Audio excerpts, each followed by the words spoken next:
Once you've satisfied your hunger, get ready for more of the hottest casino games in Vegas. Our 24-hour, 30-table non-smoking poker room proudly hosts all the most popular poker games with a variety of betting limits. Visit the poker room for a schedule of daily tournaments. Whether you're going to hold 'em or fold 'em, the best place for poker is at South Point Casino. You'll notice that our craps tables are usually the loudest in the casino. If you've never played, join one of our free craps lessons to find out what makes this game so exciting. Check with the craps dealer for schedules and give it a roll.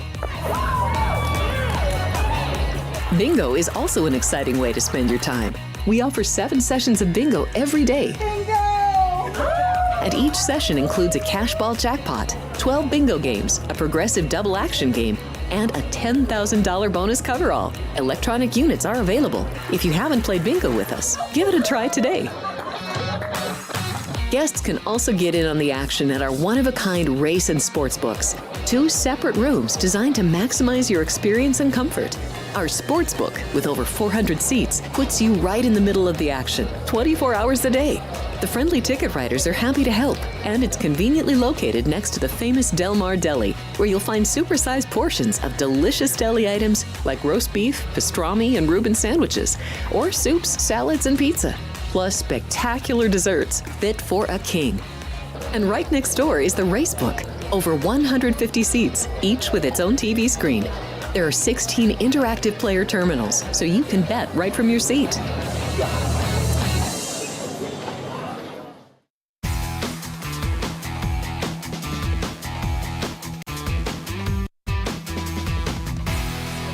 Welcome in, everybody. This is Sports by the Book. You can find us 7 days a week right here on this YouTube channel, Sports by the Book. We go Sunday through Friday at 9 a.m. and Saturdays at 8 a.m. Of course, 3 days a week there is an evening show, Football Frenzy, Sports by the Book. Tonight is one of them, 3 p.m. So make sure you come back for that later show. Next to me, Kenny White. I'm Alex White. You can find us Monday through Wednesday here at the desk at 9 a.m. Please jump in the chat. We appreciate you all joining us. Early this morning, we will be taking game requests for the week coming up in college football and NFL, and we will break down those games that you request on Wednesday. Starting with a little recap, tough day for us. I had a entry in the Last Man Standing NFL for Station Casinos in 6 left going into this weekend, and my entry was on the Kansas City Chiefs of all teams to go out on. But it was a good game. The Bills came to play, and you got to move on, right? Yeah, nothing you can do about it. But, yeah, it was a tough day that, overshadowed everything of a nice day. But it's a great accomplishment for you to be in the, you made it all the way to the final 6 people. And there's still a shot. I mean, it's a 20-1 shot that the other 5 all picked a loser as well. Which has happened before, yeah, because it is a last man. So going in 6... If all 6 win, they all move on. If all 6 lose, then from there, you just split it up. So one more game tonight, we'll see, and probably have an answer tomorrow. And if not, we will Wednesday. So I asked you your record, meaning you only had 1 loss. How many games did you win? You had to pick winners. This was by the spread. This isn't. Right. So how many weeks was it, 11? Yes, up to 11 weeks so far. So you were 10-1. 10-1. In that entry, though, because... Yeah, right, because you started with 5 entries. Yeah. I started with 5 entries. And yeah. Well, it's fun. I love these contests. We are in some other contests. We do have the Golden Nugget still and Circa Millions. And you've been doing contests for a long time because you have won back-to-back with the Stardust. Yeah, that was a lot of fun to do. And that was a tournament style, 16 contestants. And the Stardust picked 16 of the best sports bettors they could find to get in the contest, and I had won the first 2 years, went 8-0. You got to win four weeks. They had it, you were on the show, so it wasn't every single week. You only picked the games when you were on the show. Okay. So, but I won my 4 matchups and won the first year, won my 4 matchups, won the second year, and then won my first 3 matchups of the third year, and it looked like I, had a good chance to win. Was up against a radio personality out of Chicago. Can't think of his first name. Last name was Brown, so it was White versus Brown. and everyone made me a huge favorite. And I thought, oh boy. And people asked me, they said, what do you think you beat? I said, it's only 7 games. Anything can happen in 1 week in 7 games. I'm $1.30 favorite. And they're like, no, there's no way. You've got to be like a $5 favorite. I'm like, no, it's not. With 7 games, you're flipping coins. You're either going to be 4-3 or 3-4. And I did have a lot of close calls, and I was very fortunate a couple of weeks that I had a bad record, but my opponent had a worse record. Wow. So you never know what's going to work out. But that was fun back in the day. And I also won the college basketball. The second year, I believe, I won their college basketball tournament. So I had 3 championships out of 5. And then you did the same thing. You won the last man standing, and then you won the college basketball, but it was a 4-way tie. Right. That's why we're hoping you get a 6-way tie this year. That structure seems very tough because you don't get to pick the weeks, right? And if there's a week where you really just don't love the games, like now I think they've kind of fixed that, right? And the Circuit Invitational yes, right. must mirror that a little bit. They pick people to be in it. You were in it last year. You did forget to send in your entries one week, and that knocked you out. And then I was fortunate to be able to be asked to be in it this year with only 2 girls in it. So I wasn't just in it; I was winning the entire the entire year. I was winning the entire year, and I will blame it on my hip and travel and vacation and going to New York City. I'm hobbling in New York City, and my phone rings, and it's Matt Humans. And I thought to myself right away, oh no, this is Friday. I lost track of days, which I do every day. I lose track of days because every day is the same to me. It doesn't really matter. I mean, I guess weekends are a little different, but every day just seems to be the same. And I lost track of days. That gave me an 0-7 and dropped me. I was in first place most of the year.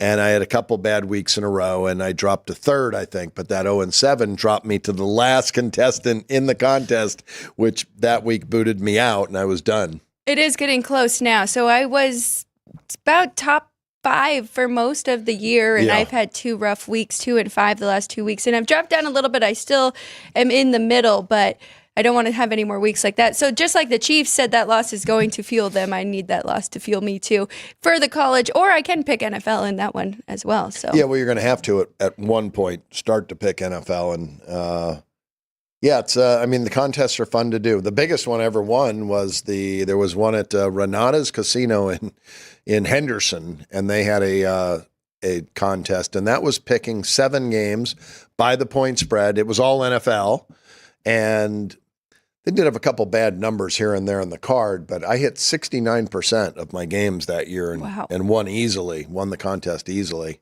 That was a $50,000 win.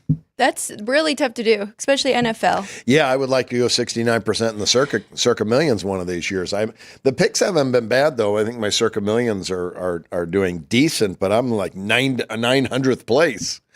Even though I've got a winning record, a pretty decent record in the contest. Yeah, you just have to have an unbelievable year in that contest. I'm not sure where the survivor is for NFL. We'll have to check that out and give an update tomorrow, but I am curious. I know it was in the hundreds last week, so curious how many people are still in that moving forward. Of course, now Derek Stevens, these are $1 million contests, and how much that has changed since when you first started. And what was your Stardust? Stardust was 10,000. 10,000. Yeah. And then you won that 50,000. Winner take all. So, yeah, those were smaller end contests back in the day. And I mean, but it was a high end contest. And the nice thing was they put your name on on their billboard out front on their sign so your name was up there for a couple of weeks that you were the champion. So that was nice to see a couple years in a row. Well, besides that, it was a good weekend in football all around in college and NFL. BYU did take their first loss to Kansas, who has been playing, spoiler alert, and playing good football the last few weeks.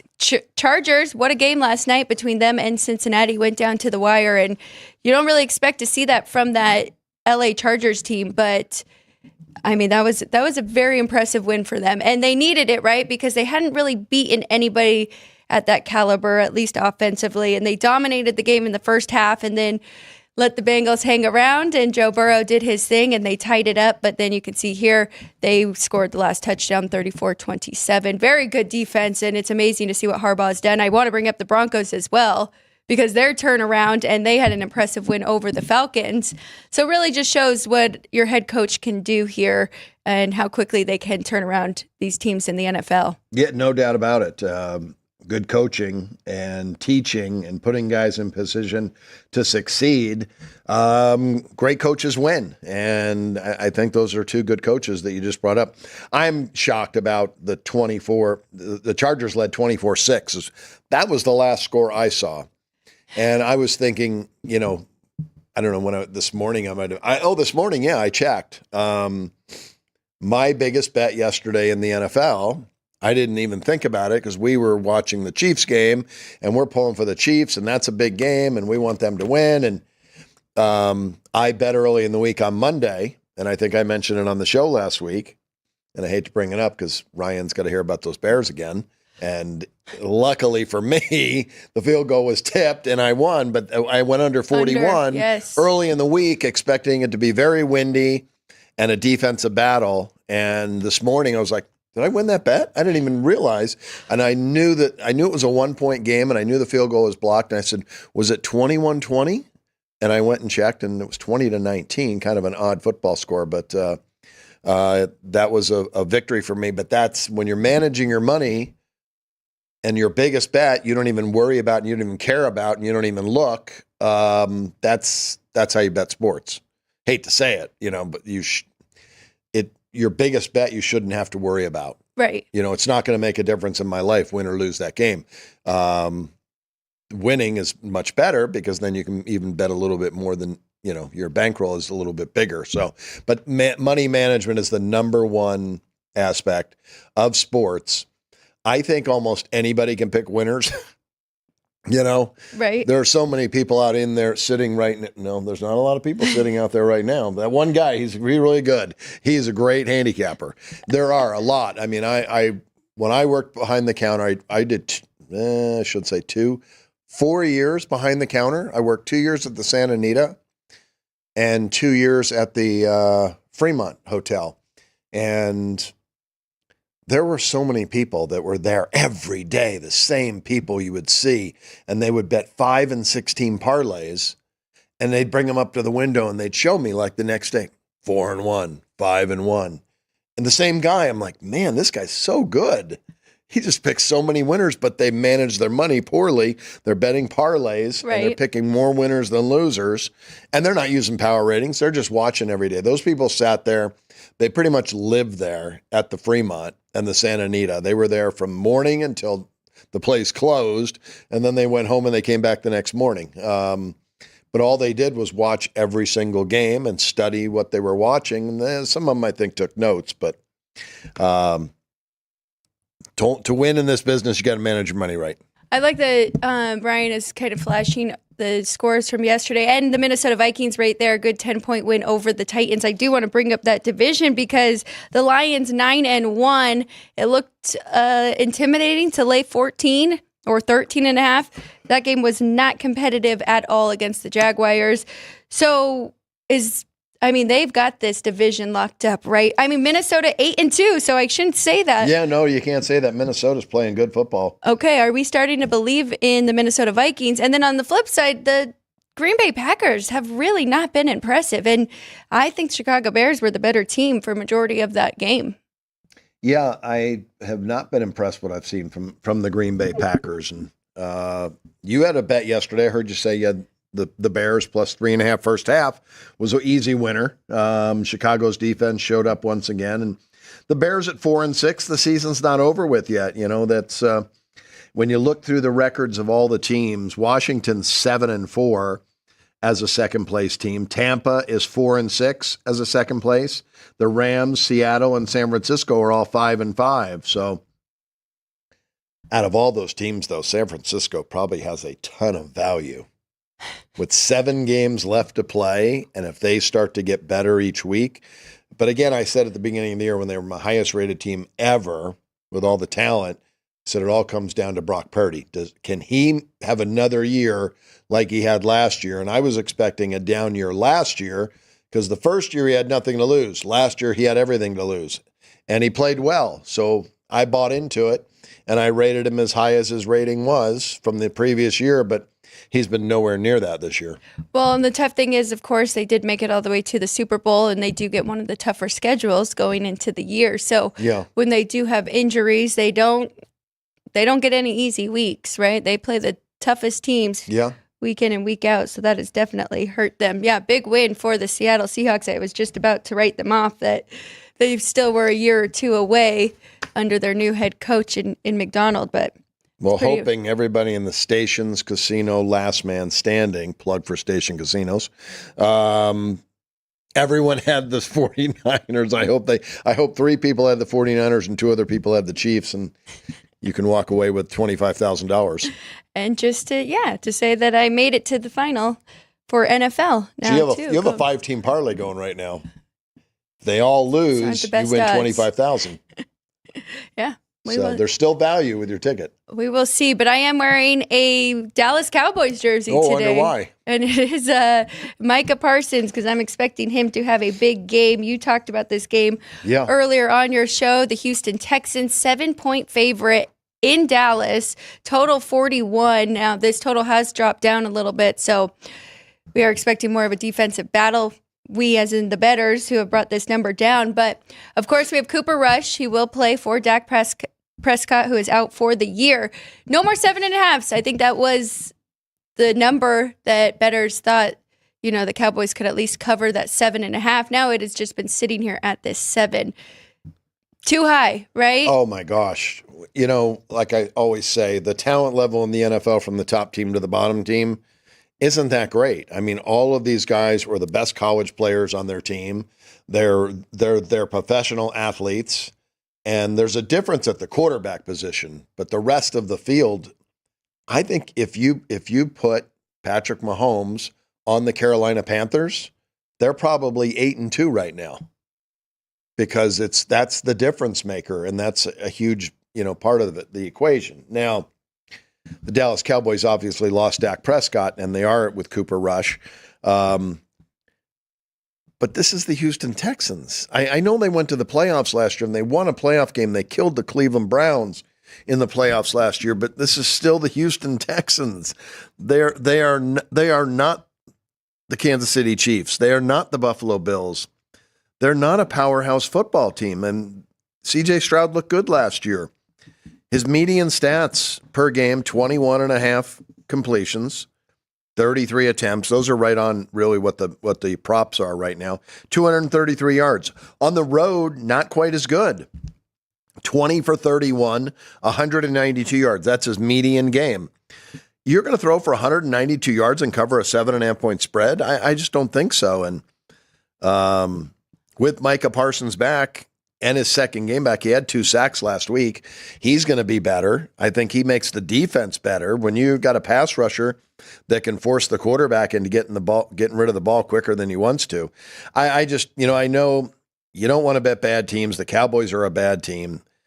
If Houston wins and covers, these players don't want to play for Mike McCarthy. That's all I can say. And I just, knowing Jerry Jones from listening to him talk over the years, I feel like this man's got so much pride in what he does in his businesses that he doesn't want to lose to the Houston Texans. That's the last team he wants to lose to.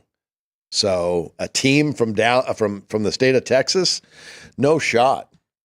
That's kind of why I wore the jersey too. This is it, right? If they do get blown out, then I think their season is completely over. Not that I even have faith that they can make a playoff run. Yeah, no. But no. I do think that they will be ready for this game in state. They're big brother, right? Texans' little brother. They have to show up here at home. And you brought up C.J. Stroud's numbers and looking on the road as well.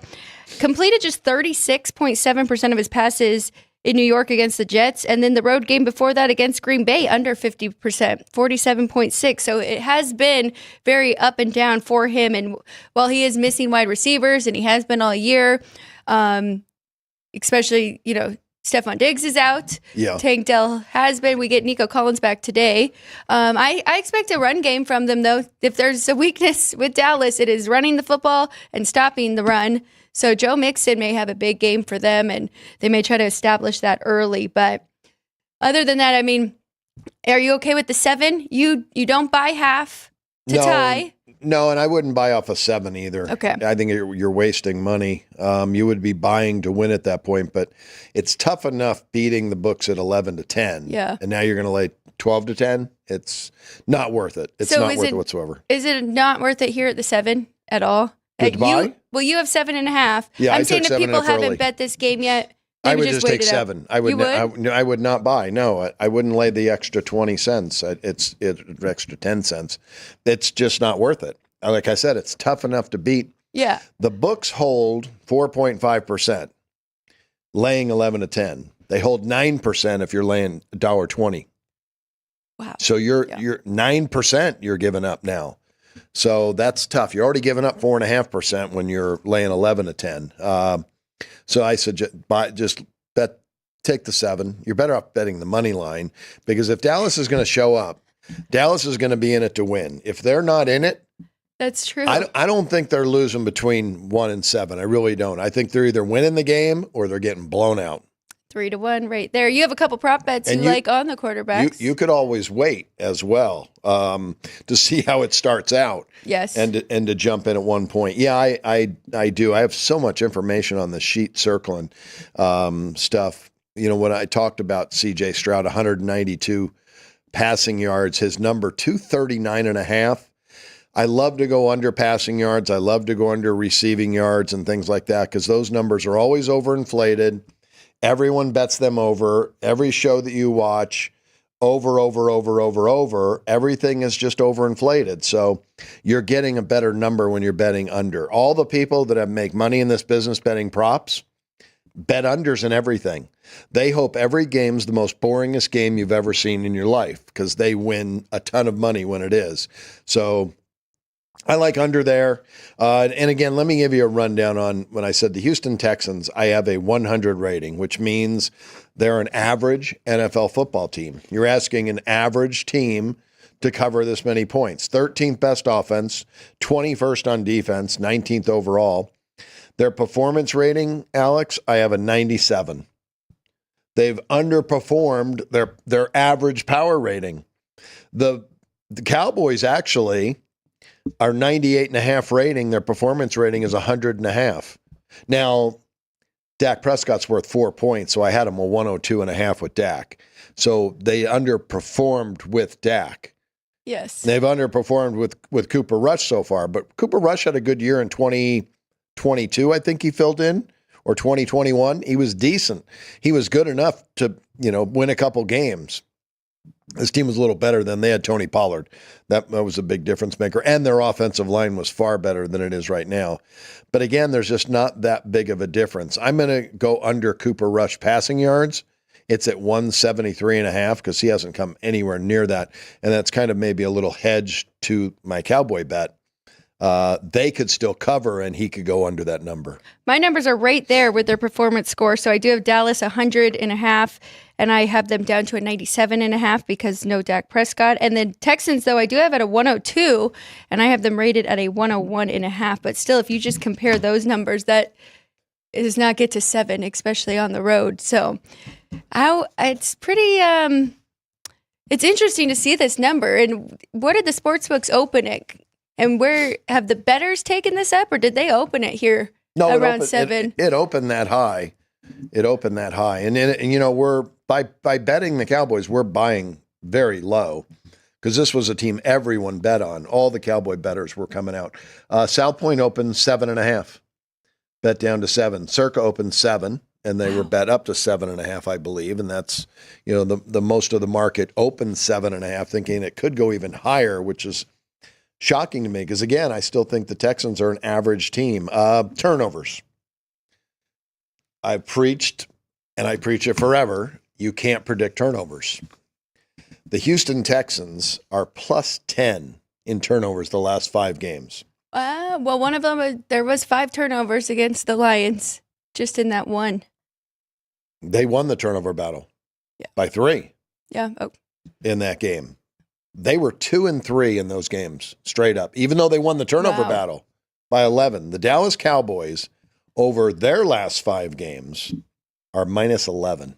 Wow. Minus 11 turnovers in the last 5 games, and they're 1-4 in those games. I'm surprised they even won a game. They beat the Pittsburgh Steelers. Here's their losses. Saints, beginning of the year, when the Saints were like unbeatable. Saints had 2 great games to open the season. One was against Cowboys. They lost to the Ravens by 3 at home. They lost to the Lions. I won't say the score, but it is the Lions. And they lost to the Eagles. Those are their home games. Saints, they lost to. Baltimore, they've lost to. The Lions, they've lost, and the Eagles. They're 0-4 straight up at home. Yes, they are. They haven't won a home game yet. Them and Mike Tyson. How is that schedule? Saints, Ravens, Lions, Eagles. Saints, right? Yeah, really good football 4 teams. good. Well, Saints are average, slightly above average. This could be the weakest team they played this year at home. The Saints have won 2 in a row now that they have had Derek Carr back, and they've been missing a lot of pieces too, and they have still found ways to win these last 2 games. So they're above average, in my opinion. Did you know Mike McCarthy had a winning ATS record in his first 4 years? 39-31 he was. Mostly because it's flipped, right? Last year, and I'm pretty sure the year before, they dominated at home, and they were blowing teams out, and they were covering easily. So I'm sure a lot of that ATS is from those numbers. I learned from my dad at an early age. Make your own numbers. Come up with ratings. Adjust the ratings. Make your own number. But I've come up with, I've created different strategies over the years to adjust those numbers. Like I said, in baseball, I use winning streaks. And I'm starting to look at that in college football where I bet against Indiana with Michigan State, and I shouldn't have. But then the next week I didn't bet against Indiana because I did adjust the number because they were playing Michigan, and I would have won that. But I like the adjusting for that. Even though I lost money on it, I think in the long run I would save money by not jumping in front of that steam train, that bus that's driving down the road, which is the Indiana Hoosiers. So now, how do I adjust this game when I think about the Cowboys 0-4 at home? You want to go against that.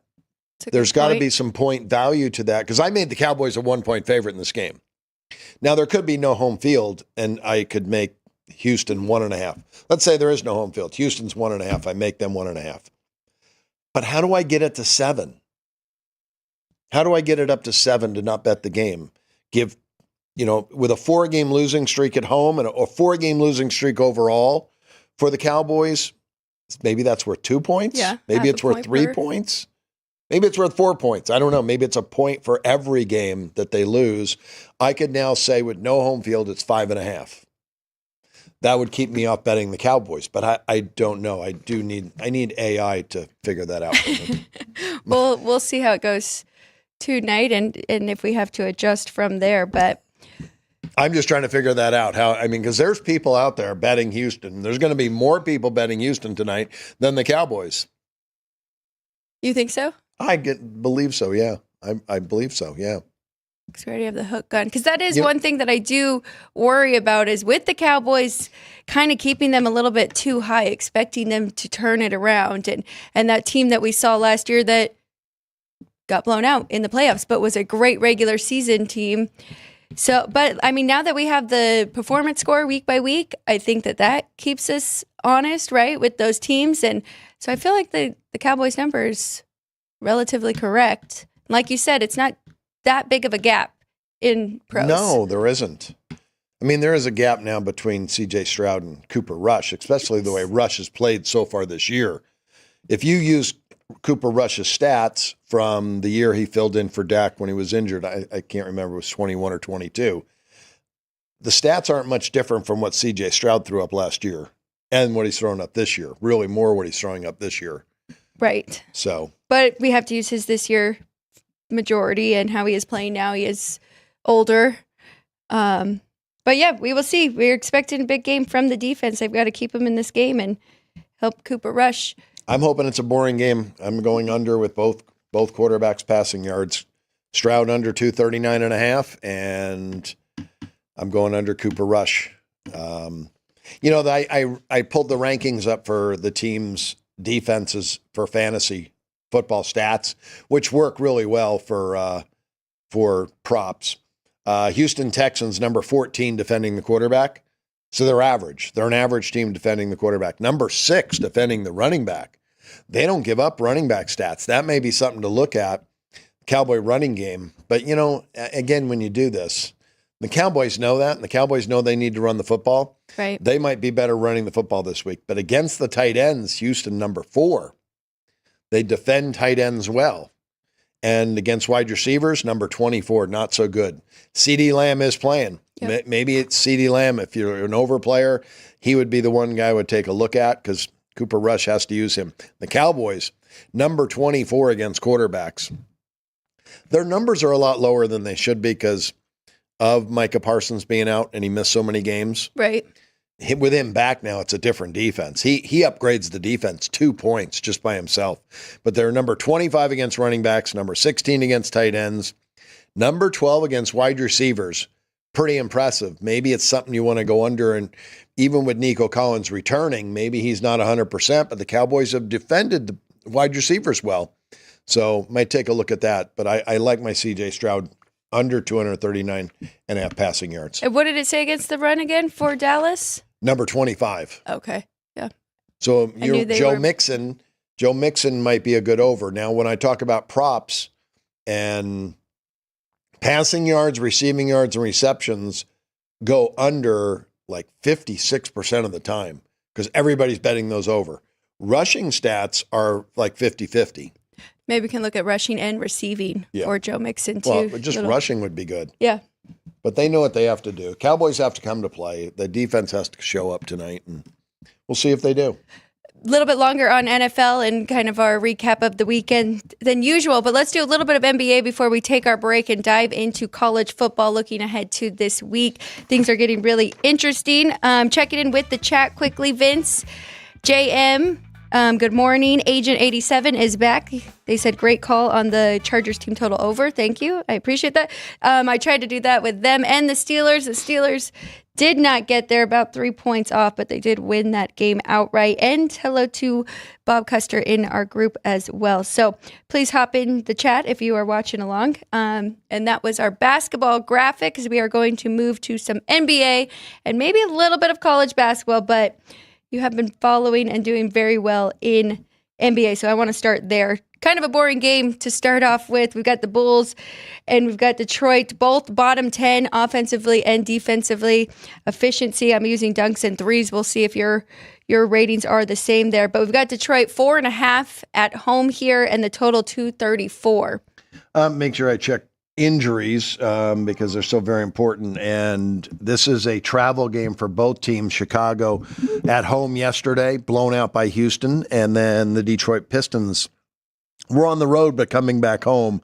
I made Detroit 8 and 230. What's the line? 4.5 and 234. Yeah, give me the Pistons. Chicago not playing good basketball right now. So I like the Pistons here laying the points. Then we've got the Knicks 14.5 at home against the Wizards, total 232.5. Washington just 2-10 on the year and 1-5 on the road. But is that number too big here for New York? I made it 17.5. Again, both teams played yesterday. Washington home and travel. Not a very good basketball team. They did this, talent-wise, their talent is down. The Knicks have a really talented basketball team. They're a good team. So at home, I expect them to excel here. Washington will be hampered by the travel more than the Knicks. I'm surprised to see second offensive efficiency and 13th in defensive efficiency. For the Knicks? Yeah. Yeah, very good offensive team. Brunson and Towns and Hart. Yeah, they're good. I'm not laying the points, though, even though I made it 17.5. I don't want to lay that many in an NBA game. Again, they don't care. If they win by 10, they're happy as can be. Let's take a look at this game, and this we definitely need an injury report and need to know who is playing. But Miami Heat hosting the 76ers. Miami 5, total 212.5. Sixers just 2-10 on the year. And they've got Embiid back, but will he be in the game tonight? He is listed now as doubtful, and Jimmy Butler listed as questionable. So I got to believe he's playing. By me making that adjustment for both of those guys, I am going to make the Miami Heat 9 and 197. So I'm probably going to have a play on both. I am going to have a play on the Heat. That game opened 3, was bet up to 5. Here at the South Point, it is 5. That total, 213.5, down to 212.5. I like it under. I still have to always classify the Heat as an under team. Both just teams. Yep. They run their offense. They play good player movement, good ball movement, and they take their time on offense. They don't rush. If they have a fast break, they'll take it. It's not like they don't take fast breaks. They do, but it's hard to get a fast break in the NBA. Players know how to get back and play defense. So, and without Embiid scoring in there, it's under for me. So good difference there on the total and the side. I'm laying the 5 with the Heat. You can put me down for that. Heat. Okay, we got to find a dog though. We've got the Pacers in Toronto, Indiana -4 on the road, total 234. I have Indiana 2.5, 227.5 in this game. We still have a couple of injuries. Naismith and Nembhard still out. Nembhard's the more important of the two. Scotty Barnes still out for Toronto, and Bruce Brown and Emmanuel Quickly. So it's a banged up basketball team. I have Indiana, I said 2.5, 227.5.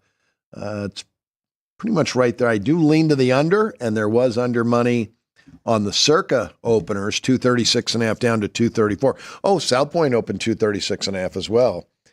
So a little surprising. That has to be due to some injuries here, because looking at the numbers, Pacers 6 offensively and 22nd defensive efficiency, and we saw that with this team last year as well. And then the Raptors 26 defensively. So thought maybe we could get some points in this one. Well, you will. It is 234. There are going to be a ton of points scored. It is right there. But there's one other game that the total is just as high. Yep, and it is coming. No, it's at the end there. Okay, so let's go to Houston. You really like this Rockets team going to Milwaukee. The Bucks -3.5, total 224. Seems like Milwaukee's figured some things out. They are now 3-3 at home. Are they turning the page here? Can we start to trust Milwaukee? Well, you knew sooner or later that the Bucks, once they got healthy, and you get Dame back in, the Middleton once he comes back, and the nucleus is playing together, they're going to be tough to beat. They don't have a deep bench. Bobby Portis has been out. That affected him a little bit, but I think Portis is back now as well. Middleton is the only guy out. Houston, no injuries. They've played fantastic, but they are traveling back to back. The Rockets power rating just continues to go up and up and up for me. I have them a 3-point favorite here, but that's probably not the right number. It is not. I have to adjust for Portis being back, which you'd never believe that, he'd be worth something. And then I have to adjust for Dame being back. And that's 7.5 points right there. Well, so you just said they don't have much depth, so it's got to be a pretty big drop off from the starters. It is a big drop off. And there's so many guys now in the NBA that are worth so much to the betting line. Let me adjust my total here, and I'll give you a new total. I have the Bucks 3 and 216 now, and I think that's pretty close. I lean to the under, though. Okay. And there was a lot of money to the over here, but these are two really good teams. They still both can play some defense. What are the offensive and defensive rankings say? Rockets are 16th offense and 6th defensively. Bucks 14th offensive efficiency and 14th defense. Well, that Houston defense, pretty good, so a lot of money for the over. My total couldn't be, I really couldn't make it much higher. It's 216 is as high as I want to go. Let's go to Orlando. They are 8-6 on the year, but just 1-6 on the road. Playing in Phoenix, they are a 4-point favorite. You'll have to give us an injury update on this one. Total 210, very low total in this one. Yeah, Banchero's still out, but Wendell Carter, I think he's even more of a valuable player to this lineup because of his defense. really strong defensive player. They really miss him. They miss Banchero's scoring, so that's two big injuries for them. And as I said, I really like Franz Wagner, and he has played great without those guys, but he just doesn't have the supporting cast. Beal still out, Durant out. All my injuries are correct. I make the Phoenix Suns 1 and 205. Wow. So yeah, I was a little shocked to see them, the underdog here at home. I knew KD was still out, but I didn't know if that was enough to make Orlando a 4-point favorite. Booker by himself, but one-man show. Well, he's got Tyus Jones in there, and they've got a couple other players on that team that are decent players. I'll take the points. 3.5 here at the South Point, but it is 4 in other locations. I'm with you. I like that underdog here for the NBA today. Let's go to Atlanta and Sacramento. We've got Sacramento 4.5-point favorite at home, total 237. The Hawks 23rd offensive efficiency, 21st defensive, and then Sacramento 3rd offensive right now and 12th defensive efficiency.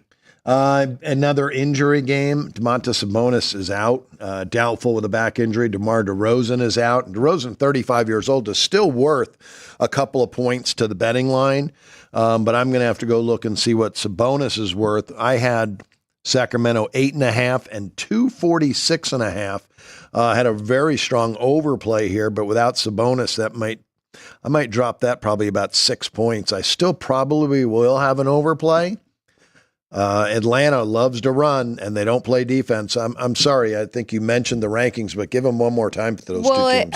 It's actually Atlanta 23rd offensively right now and 21st defensively. Let me double check those two as well. But they've been a little bit inconsistent, right? They're just 6 and 8, and they kind of play to the level of the team they're playing against. They've had huge wins, and then they've lost to some really bad teams, so could affect their number there. Over and under, though, 10 and 3 to the over, and Sacramento 8 and 6. So they lean to the over a little bit. The average score of a Atlanta Hawks game, 116.6 to 120.4. That adds to 237, and this total just 234. And they're playing a team who does play up tempo and can score. Yep, Hawks 23rd right now offensively. But yeah, I'll have to start checking pace of play and everything as well. Well, it's a big factor. It's definitely a big factor. And the defense, I think, is one of the most important keys. If you can't stop the opponent, you're going to give up points. And then you fall behind, and the opponent then eases up a little bit, and you're scoring. So and the Hawks can score. They have enough scores, even without Bogdanovich in the lineup still. And Hunter was out the last game, so that's big. I will have all my clients that are listening. I will have my NBA out shortly after the show, pretty close to finishing it all up and getting everything tidied up and getting all the injuries finished. Let's go to Golden State going, just staying in the same state, going to LA, playing the Clippers here, 4.5 on the road, and the total is 225. The Warriors, really impressive, 10-2 on the year and 6-1 on the road. So Steve Kerr really has his team ready, even when they are the road team. Steph Curry, questionable. He's worth 4 points to the betting line, so make sure you check his status. I think he's playing. And then we know Kawhi is still out. I have the Warriors a 1-point favorite and 214.5. Wow. South Point 4.5 on the Warriors. It's another dog. I'll take the Clippers plus the 4.5 there. Okay. That is it for NBA. I don't know if you want to run through college basketball numbers or just briefly talk about hockey. There was one game that really caught my eye, and that was the Anaheim and Dallas game in Dallas. The total jumped up to 6.5 this morning. I made it 5.5. 5.5 over 115. But check the goalies. We do have Luka Dostal for Anaheim, but it is going to be Casey DeSmith for Dallas. I need to check the last time he played, but really his numbers are not bad at all. He's got a 93 save percentage and a 1.79 goals against average. This team will, their defensemen, they will help him out. Of course, the worry that with the Stars is they can score themselves, so they could put up quite a few goals in this game. But I think that that adjustment is too high. I could agree with a 6, but all the way to 6.5. So I like that under. Okay. And that's about it. A couple overs. I lean to the over for Edmonton and Montreal. It is 6.5, but I made it 6.5 over minus 155. So right there, we're getting even money with that one as well. If you want to speed run through the college basketball, I have my numbers, and I have to work to get everything together on to put my sheets together, but my numbers are done. Okay, let's compare your numbers really quick though. From the hockey front, I do want to just bring up too, Alexander Ovechkin had a hat trick last night against the Vegas Golden Knights. He is now 29 goals away from breaking Gretzky's all-time scoring record. Wow. And he's had 13 goals in 17 games. He is tied for the league lead. Man, how old is he? I just saw that too. I thought to myself, I don't need to write that down. I'm not going to forget that. I don't think he's that old. I feel like he's 37 or 38 is my guess. I think he's 39. 39 years old. 39? Yep. You looked it up? Yep. It's pretty impressive. That's pretty impressive in this day and age, because he's played in more of a defensive style hockey than Gretzky played in. You know, when Wayne Gretzky played, you know what the totals were in Edmonton games? What were they? Anywhere between 7.5 and 8.5. Can you imagine playing in a league when the totals are that high in games? When they played another offensive team, it was 8.5. And we're playing in an age now, there's 5.5s and 6s. Right. So big difference of who you played against and when you played. And, the rules of the game, the padding that the goalies wore back then compared to now, and the size of the goalies. There was no 6'5" goalies back then in that day, and they were 5'11", 6 foot. So, yeah, amazing. And the thing about it is, this guy's 39 and score, and right now, hat tricks and the goals he's scoring. This means he's now in great shape and still playing. He could play another couple years. He's going to shatter the record. He's gonna play till he's early 40s. He's another Tom Brady like. It's a lot of fun to see, and of course, they beat the Vegas Golden Knights in the inaugural season to win their first cup, and Ovechkin, really had the best summer ever, and that was fun to watch. And now him, a couple of years later, going for that record. So rooting for him there. But I'll pull up college basketball. He's going to get it. I don't think he's going to get it this year, though. 29 goals the rest of the year, that might be tough. Yeah, I mean, he's on pace right now. But can you sustain that? I don't know. And can he stay healthy all year? He's got to play every game, I think, to get there. So yeah. That's good. Yep. Okay, let's go through college basketball quickly because there is not that many. We won't go through the extra games. We'll just go through the main games. You want to read yours first, and I'll tell you what South Point has. Yep, I made Michigan 18.5, 149. Michigan 23, 151.5. And nothing for me there. Not interested in the dog. When the numbers are that high, I like more competitive games. Pittsburgh 21 and 160.5. Okay, 34.5 for Pittsburgh, 156. I'm willing to take 34.5. That's a big enough difference for me. I'll go against Pittsburgh there, and hopefully that they don't run up the score. Wichita State? 15 and 169.5. I'll have an overplay there. Yes, you will. Wichita State 16.5 and 154.5. Monmouth, one of my higher scoring basketball teams. I've got a very high number on them. So, yeah, over for that game. Southern Illinois, 5.5, 156.5. 6.5 and 152. Okay, nothing there. Iowa State, 32 and 146 over Indianapolis, who used to be IUPUI. Oh, okay. That is good to know. 34 for Iowa State and 146, right where you are. Right there. Arkansas, 20.5 and 150.5. 22 and 148. Okay, nothing there. I made Utah State 18 and 152. 15.5 and 153.5. Nothing really there. Washington State 9 and 150. 11.5 and 157.5. Now this is lit. There's colors here on our odd screen, so there has been some bets here on the dog. I believe it was 12. Okay. Now they're taking the points. Okay, I agree with that move. Idaho State, I made the favorite, 1.5, 135.5. Okay, Fullerton is the favorite, 2.5 at home, 132.5. I don't think Fullerton's that great of a basketball team, and I would take 2.5 with Idaho State. Gonzaga 10 and 157 at San Diego State. Man, that sounds like a big number. 9.5. Okay, so it's right there. And 151. Wow.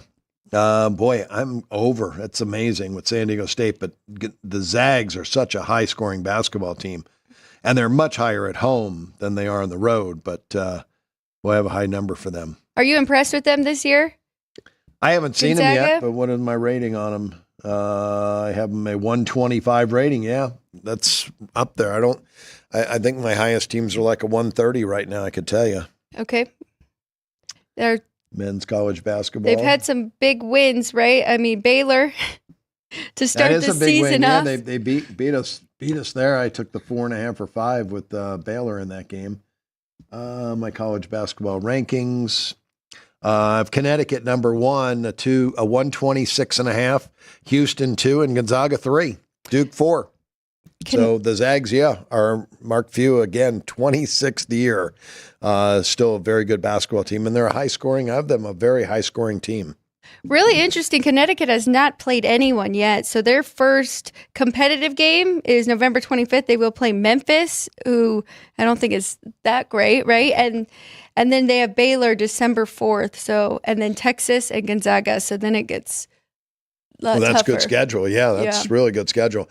Remember, we need to start looking at first road game. Yes. We're still a little ways away from that because it's we're the 18th. I would say, right around Thanksgiving weekend, right after Thanksgiving. Maybe our first show back after Thanksgiving, that Monday, Tuesday, really start to dive in and find those teams that are playing their first road game, and we'll be betting against them. We normally take a break before we go to our college football, but I think we just need to jump right into it. Let's do it.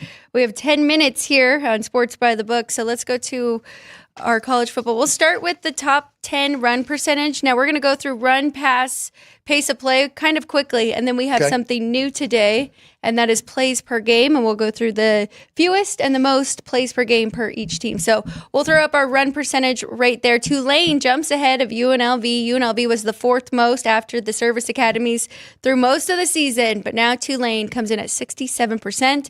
Monroe right there, 66%. UNLV drops down to 3rd without the service academies. Jacksonville State, and then Liberty there at 65.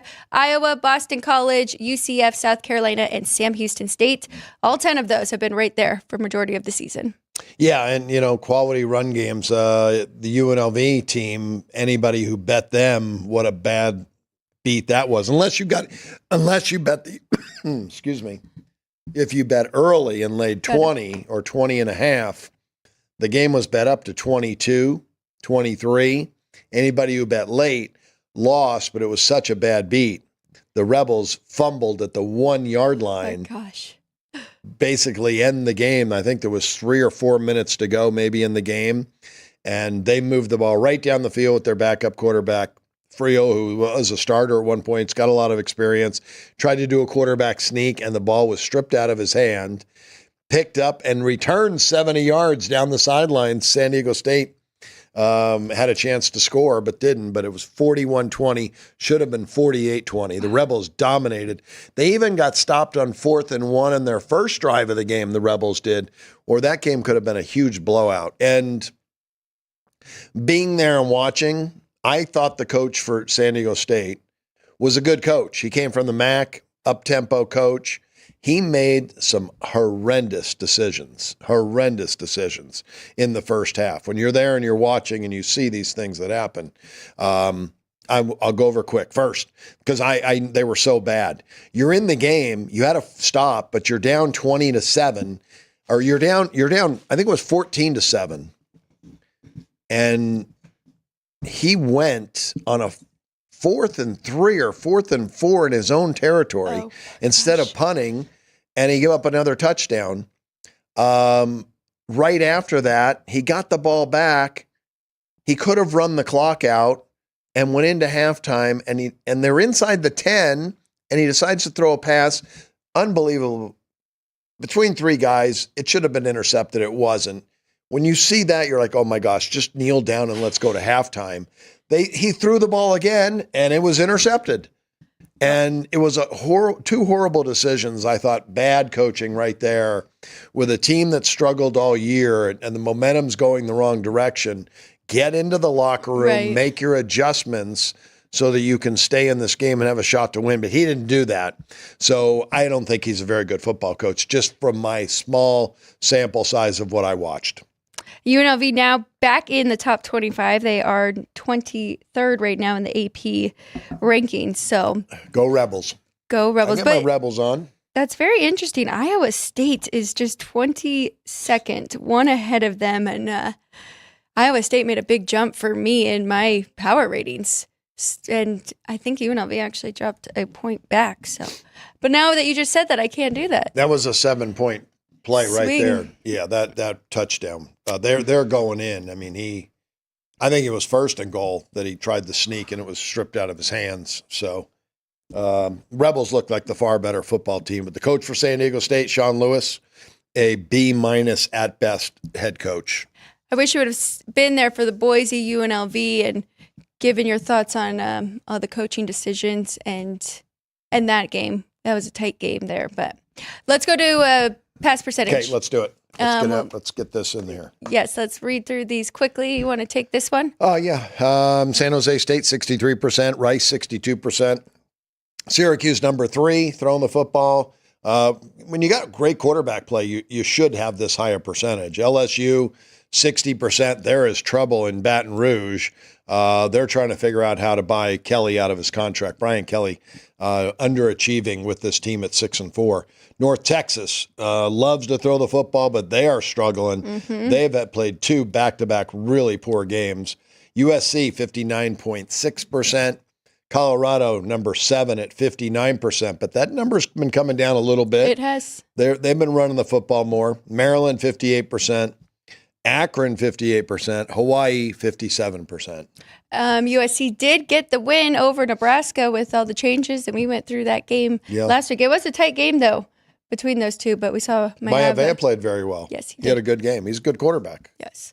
We will go to pace of play, starting with the slowest, because I will run through this like I did with the run percentage, and then we will go through the fastest pace of play, and then we will go through the amount of plays per game. So going to the slowest, we've got Army, number 1, 33.9 seconds per play. Louisiana Monroe. Tulane, 31.7. Vanderbilt, 31.4. Houston, we know that. 6 is Michigan, also very slow, 30.8 seconds per play. North Carolina State, Miami, Ohio, UCLA, and then Navy and Utah are tied there at 10th at 30.3 seconds per play. Thinking of all those coaches, though, we're used to that. We know this. Yeah, Monroe, I was talking about, I thought he was doing a really good job, Brian Vincent, but now they've had some injuries. They're not quite as good. Tulane is amazing. Willie Fritz was the head coach there, and he went 22-4 the last 2 years. So obviously the cupboard was full, and winning is contagious. So a lot of those players know how to win, and they've done that with the new coach. Vanderbilt's had a good year. Houston has really turned it around because that's Willie Fritz, even though he lost this past week to Arizona. Michigan has shown a little bit of improvement. NC State's been okay. UCLA has been improved, and they like to run the ball. Navy has struggled as of late, and Utah's had a bad year.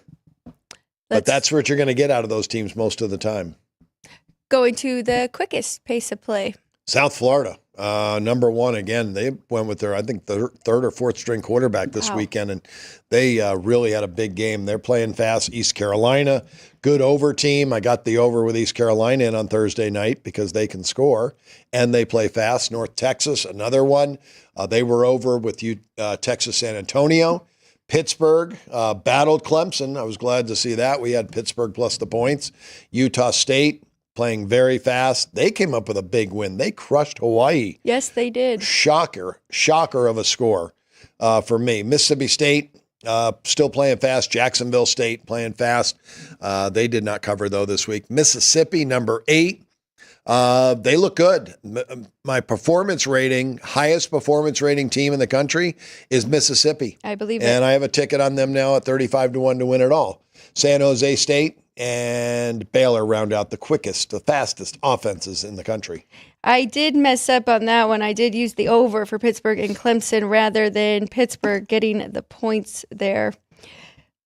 And they did not get it there. Narduzzi's the head coach of Pittsburgh is a defensive guy.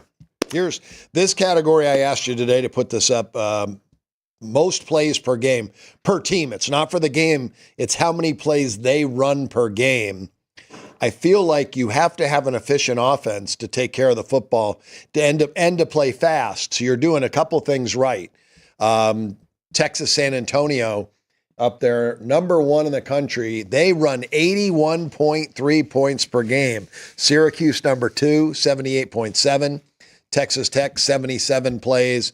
Eastern Michigan, 76 plays. Maryland, 75. I'll let you finish off the next 5. Tennessee, 74.1. Utah State, we're not surprised about that either. Very much an over team this year, 73. Clemson, 73 as well. North Carolina, 72.7. And Tulsa, 72.5.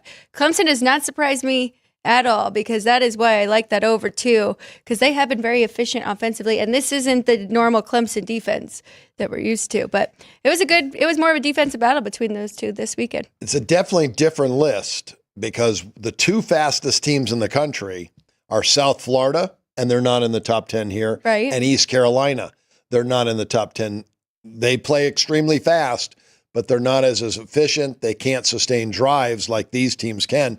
Texas, San Antonio must be able to extend play fast, and extend their drives. So I do like that list a lot. And some of those teams are playing well. Tennessee's had a good year. Clemson's had a good year. Tulsa has really turned it around now with a new coach. So, yeah, that Texas list is Tech good. too. But so with that list, Syracuse and Texas Tech, it seems like it's high variance, right? We've seen some really bad games from a few of those and some really great games. Like Syracuse, I mean, that one game we saw Kyle McCord have, I think, 5 interceptions, maybe 3 pick sixes. 3 pick sixes, geez. And Let's see the flip side of this list and kind of analyze it that way and see how they are. Because I really didn't do this. I just asked you to add it and didn't take a look at it. Was interested to see it, though. Here we go. Fewest plays per game. Starting off, number 1, Purdue, 56.4. Well, they've had a horrible year. Yes, they have. And then Monroe, 57.3. Kent State. Well, let's go to Monroe real quick. Yes. Why are they that low? They play extremely slow, and they run the ball as much as anybody in the country. They love to shorten games. So that is, I mean, that's correlated perfectly with them being on all 3 lists right there. Kent State, the weakest team in college football. Southern Miss probably right there as well. You have the 4 teams, the first 4 teams on that list are all in the bottom dwellers of college football. So Kent State's defense is out there way too much, right? And offensively, they're only averaging 58 plays per game. Their offenses just can't stay on the field. Yeah. 6 through 10? Iowa. That's a team that plays very slow and likes to run the football. Houston, another team that's played very slow. Miami of Ohio. Michigan, another team playing very, very slow. Florida State and Florida are tied for 10. And when you look at that list, I'm not sure how many bowl teams are on that list. Navy's going to be a bowl team because they played an extremely weak schedule. And Iowa is a very good football team right now. That's the only bowl teams I can really see on that list. I don't know if Florida's going to be bowl eligible. Yeah, they do have a tough schedule. They do have Florida State rivalry week that last week. So how many wins do they have right now? Florida State's not getting there. Florida's 5-5. They need to win one more game. And they've got Florida State, not this week, but next. And what's the other game? What's this weekend? I don't know. I saved them for the last week. They are coming off a big win over LSU. That was a really nice win. I'll look at their schedule. Oh, no. They've got the Rebels, the Ole Miss Rebels. They're playing Mississippi. Yep. I hope they lose that game. Yeah, that would mess up They may not be bowling, and I. What do you mean? They're gonna. Who? Florida? They're gonna beat Florida State the last week. They don't have to. They're going to. Okay. It's not, keep DJ Lagway healthy, please. Be careful against this Ole Miss defense. But we got to go to our top 10. And I was curious. I pulled up my performance rating. So I've got Ohio State and Texas tied. Looking at their median, Ohio State, Texas tied at the top, and then Ole Miss number 3, and they're only a half a point behind them. So do you have those two relatively close to Ole Miss? Let me look at my. While you're doing that, I can have Ryan can flash my top 10, and I will start from 10 to 1. Tennessee at number 10. So Tennessee, even with a loss, I had to move Clemson down, so they were bumped out of my top 10, and Tennessee bumped up. Clemson is now number 11, I believe, though. And Indiana right there. I do want to pull that up so I'm not misspeaking. But going to 9, Penn State. 8, Miami, Florida. Ole Miss at number 7. Tied at 5 is Notre Dame and Alabama. Georgia actually moves up to number 4. Oregon moves up to number 3. And Texas and Ohio State stay right there at 2 and 1. I did move Texas and Oregon down a little bit, but they had enough. I didn't want to be knee jerk. So it was just a point and a half for those two, and Georgia up just a point and a half. And then that's how they all panned out right there. But I'm going to pull up my 11 through 15 as well, just because we do have 12 teams making it too. So I do have Indiana 12, Louisville 13, LSU, SMU. Is that right? Yes, it is. Yeah. Okay. And A&M, all right there, tied. Same rating. But if you go by records, you'd be way off. Very much. But it's about talent. And that's what my rankings are off talent. Your rankings are off talent. It's not off records because, like I said, Navy has played one of the worst schedules in the United States. Well, Navy's now on a 3-game lose streak. You can't go right. I know that, and I'm just you can't go by records. When I look at your top 10, I think, man, I would love to see that as the top 10 in the college football rankings. Look at all those 10 teams. Tennessee could win it all, even though they just lost. It was at Georgia, and Georgia's a great team. Penn State could win it all. Miami, it's Mario Cristobal. He probably can't win it all. Mississippi, Notre Dame. They have the number one offense, so they just have to outscore any of those teams could win the national championship, which is outstanding. And so you want all those in there. Some of them are not going to get in there probably. At least 2 of them probably aren't going to get in there. Do you have 3 Big Ten? How many SEC? 1, 2, 3, 4, 5.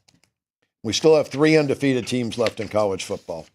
Oregon, 11-0, Indiana, 10-0, and Army, 9-0. Those teams are all undefeated.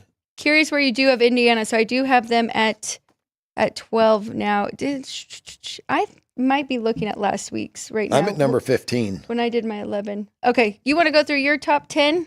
Yeah, I have Ohio State number 1, Georgia number 2, Texas 3, and I would love Texas to play Georgia again because it would be a revenge factor, a home revenge factor game. And I think Texas could be even better than what my power rating has them at. Alabama number 4, Oregon number 5, Mississippi at 6. I'm rooting for Mississippi too. Penn State 7, Tennessee 8, Miami, and Notre Dame basically tied for the 9th best spot in the country. Clemson 11, Southern Cal tied with them at 11. I mean, that would be my dream 12 right now. Add Clemson and USC to that list and put those 12 in the national championship. And USC is trying to get bowl eligible. They have just have the worst losses in one score losses in that. Actually, so I did have my last week. I do have Clemson and then Indiana, Iowa State, and A&M and LSU are my 11 through 15. It's going to be fun. It'll be a December to remember. I think this is the first time we have all 10 the exact same, just in a little bit of a different order. Because Notre Dame, Miami, Tennessee, Penn State, yeah, those are the same 10. So now, 3 p.m. today, if you tune in, come back to Sports by the Book, you will find out Ryan and Jeff's power rankings with their top 10. And then I believe that they will give out Chris Andrews as well. So then you can kind of compare all 5 of ours. Here's my, I'll give you real quick, my performance rating off how they've performed this year. Mississippi number 1, 129.5, which is 2.5 points better than Georgia. They're the second team. Ohio State, Texas, Tennessee, Alabama. 6th, Penn State, Oregon, Miami, Notre Dame. So pretty much what I've seen there, and that's an average of how they've played this year. But it's amazing to have USC 11th, only 8 points off Mississippi's number one ranking for me in performance rating. I love it that I see Mississippi up there. I hope this performance rating really works. Can I do average for this? Because I have an average and I have my median. And median's much better. They're pretty close, but medians is much better to go with. Because one bad game could throw you off, or one great game could throw that number off. Well, you're right. It will be a great December. Looking forward to seeing who our top 12 are. I believe that is it for us today. Am I forgetting anything? We got some NBA plays, some college basketball plays. I gave out 2 hockey plays I like. And we are rooting for the Cowboys to keep things interesting and to hang around in this game. If not, win outright. But we appreciate you all being with us. I did forget one thing, though, because there's only 2 weeks left. November 30th is rivalry week, and we have college rivalry jackpot parlay card here at the South Point. For $5, you can fill out as many as you want. It is a guaranteed $25,000 for the winner, whoever has the most winners here. Not against the spread. You just have to pick the winner. I think the toughest game right now, South Carolina Clemson. Oh, boy. It's going to be a good game. Shane Beamer's got his team playing great. They are playing really good football. And then, of course, we have Oregon, Washington trying to upset Oregon and give them their first loss. Miami, Florida, and Syracuse. We had Syracuse on a lot of those lists. Yes. They could have a really good game there against Mario Cristobal's team. So make sure, come down, fill these out. You have until that Saturday morning before the first game kicks off. So thank you so much for joining us. Thank you if you were in the chat again. Think of some games. Look over the schedule. If you want us to go over any, let us know tomorrow, and we will go over those games on Wednesday. For Kenny White, I'm Alex White, Andrew, Ryan, Vince. Thank you all. Behind the Glass. We'll see you again tomorrow. Same spot, 9 a.m. here on Sports by the Book.